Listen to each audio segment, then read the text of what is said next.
بسم اللہ الرحمن الرحیم۔ السلام علیکم ورحمۃ اللہ وبرکاتہ۔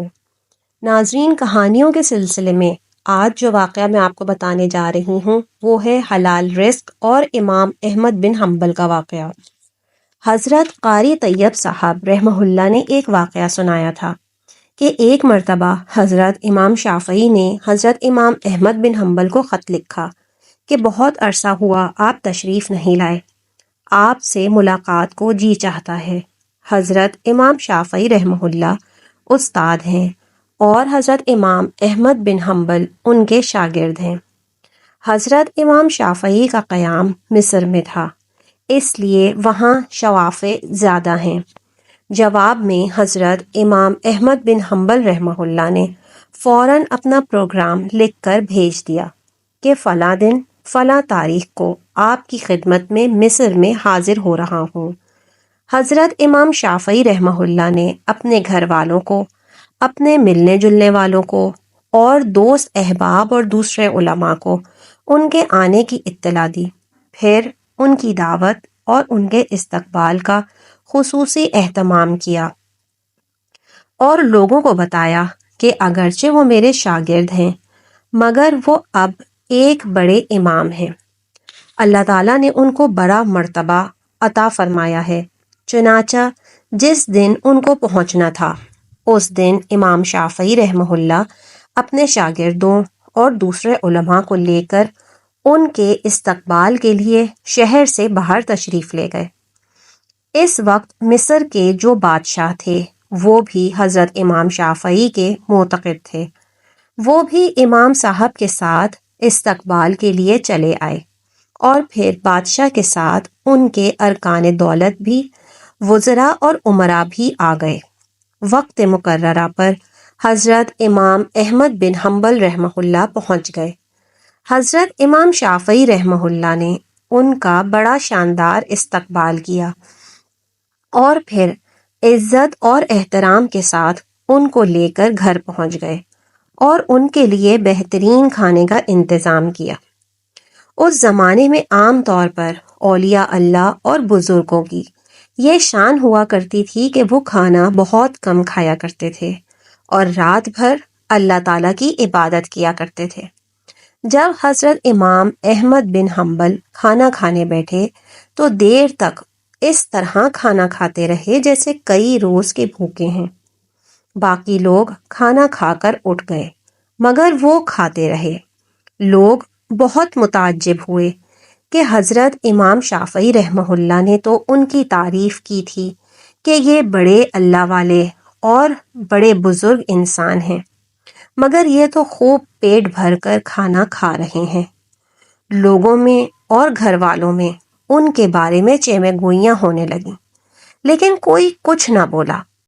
پھر جس کمرے میں حضرت امام احمد بن حنبل رحمہ اللہ کے لیے رات کے وقت آرام کرنے کا انتظام کیا گیا تھا، اس کمرے میں حضرت امام شافعی رحمہ اللہ کی بچیوں نے ایک مصلی بچھا دیا، مسواک رکھ دی، استنجا کے لیے ڈھیلے اور پانی رکھ دیا اور وضو کے لیے لوٹا بھر کر پانی رکھ دیا تاکہ جب وہ رات کو تہجد کے لیے اٹھیں تو انہیں کسی قسم کی کوئی پریشانی نہ ہو۔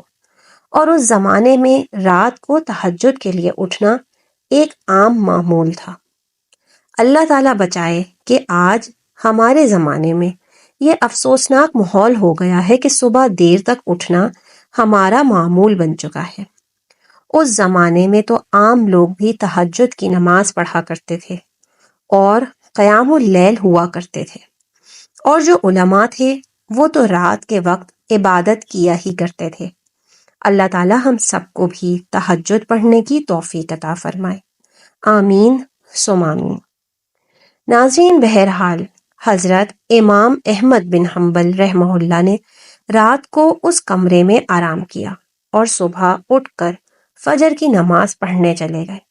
جیسے ہی وہ نماز کے لیے نکلے تو حضرت امام شافعی رحمہ اللہ کی بچیاں اس کمرے میں آ گئیں تو وہاں دیکھا کہ پانی کا لوٹا ویسے کا ویسا پانی سے بھرا ہوا ہے، نہ مسواک استعمال ہوئی، نہ ڈھیلے استعمال ہوئے اور نہ وضو کے لیے پانی استعمال ہوا۔ سب کچھ جیسا تھا ویسا ہی رکھا ہوا ہے۔ اب ان کے دل میں یہ شبہ ہوا کہ شاید رات کو چونکہ زیادہ کھا لیا تھا اس لیے تہجد کے لیے آنکھ نہیں کھلی۔ جب فجر کی نماز پڑھ کر حضرت امام احمد بن حنبل رحمہ اللہ تشریف لائے تو گھر والوں نے حضرت امام شافعی سے کہا کہ آپ نے فرمایا تھا کہ وہ تو بہت بڑے اللہ والے، مگر رات کو انہوں نے کھانا بھی خوب کھایا، اور رات کو ہم نے ان کے وضو اور استنجا کے لیے پانی اور ڈھیلے رکھے تھے، وہ بھی استعمال نہیں ہوئے۔ معلوم ہوا کہ رات کو تہجد کی نماز بھی نہیں پڑھی۔ اب حضرت امام شافعی رحمہ اللہ کو بھی تشویش ہوئی، لہٰذا انہوں نے حضرت امام احمد بن حنبل کو بلایا اور تنہائی میں لے جا کر ان سے پوچھا کہ اس طرح کی باتیں سننے میں آ رہی ہیں کہ آپ نے کھانا بھی غیر معمولی طور پر کچھ زیادہ کھایا، اور جس کمرے میں آپ کے لیے سونے کا انتظام کیا گیا تھا اس کمرے میں آخری شب میں استعمال کے لیے جو چیزیں رکھی گئی تھیں وہ بھی استعمال میں نہیں آئیں۔ کیا بات ہوئی؟ آپ پہلے تو ایسے نہیں تھے، کیا یہاں سے جانے کے بعد آپ کے مزاج میں کچھ تبدیلی آ گئی ہے؟ حضرت امام احمد بن حنبل رحمہ اللہ نے فرمایا کہ حضرت، میرے بارے میں جو باتیں ہو رہی ہیں وہ درست نہیں، بلکہ بات کچھ اور ہے۔ بات دراصل یہ ہے کہ میں جس وقت کھانا کھانے کے لیے آپ کے دسترخوان پر پہنچا اور جس وقت میں نے اس کمرے میں قدم رکھا تو میں نے دیکھا کہ اس کھانے کے حلال اور طیب ہونے کی وجہ سے وہ کمرہ نور سے چکا چوند ہو رہا ہے، اور یہ دیکھا کہ آسمان سے لے کر اس دسترخوان تک انوار کی بارش ہو رہی ہے۔ جب میں نے یہ صورتحال دیکھی تو میں نے سوچا کہ شاید اس سے زیادہ حلال اور طیب کھانا مجھے زندگی میں نہیں ملے گا، لہٰذا جتنا بھی زیادہ سے زیادہ اس کو کھایا جا سکے کھا لیا جائے، اس لیے کہ اس کھانے کا ذرہ ذرہ ایمان کو اور دل کو روشن کرنے والا ہے۔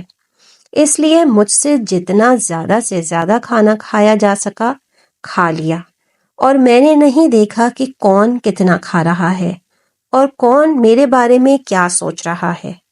جہاں تک مجھ میں کھانے کی سکت تھی میں کھاتا گیا، اور پھر حلال کھانے سے بدہضمی بھی نہیں ہوتی بلکہ وہ سری ہضم ہوتا ہے اور اندر جا کر جز بدن بن جاتا ہے اور روح کو منور کرنے کا ذریعہ بن جاتا ہے۔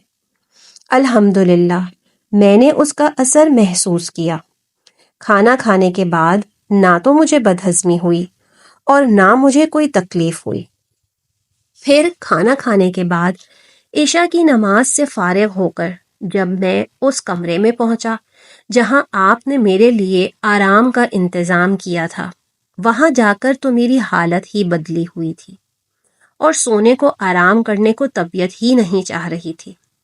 اگرچہ میں لمبے سفر کر کے آیا تھا مگر اس کھانے میں اتنی غذائیت اور توانائی تھی کہ میری تھکان بھی ختم ہو گئی اور سستی بھی جاتی رہی، اور جب میں سونے کے لیے لیٹا تو مجھے نیند ہی نہ آئی، لہٰذا میں لیٹا رہا اور لیٹے لیٹے قرآن و حدیث میں غور کرتا رہا، حتیٰ کہ پوری رات غور و فکر کرتے ہوئے گزار دی۔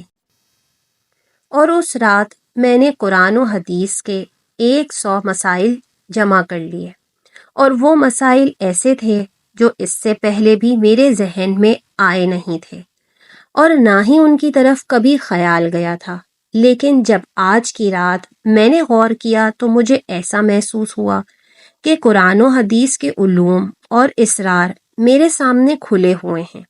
تمام مسائل کی تفصیل اور جوابات میرے ذہن میں آتے چلے گئے، اور صبح تک میں مسائل کا استنباط کرتا رہا۔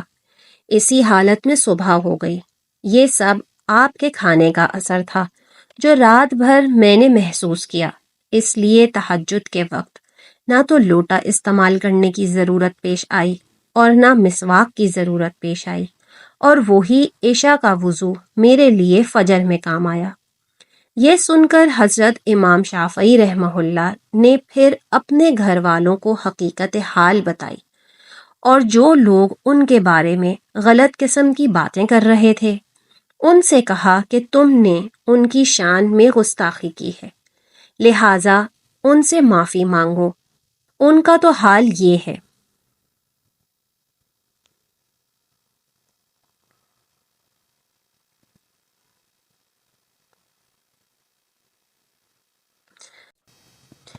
ناظرین، واقعی ہمارے اندر جو دین کا جذبہ نہیں ہے اور دین کی طرف میلان نہیں ہے، جبکہ ہم جانتے ہیں کہ دین برحق ہے اور آخرت بھی برحق ہے اور ہمیں آخرت کی طرف متوجہ ہونا چاہیے، پھر بھی دل اس طرف نہیں آتا۔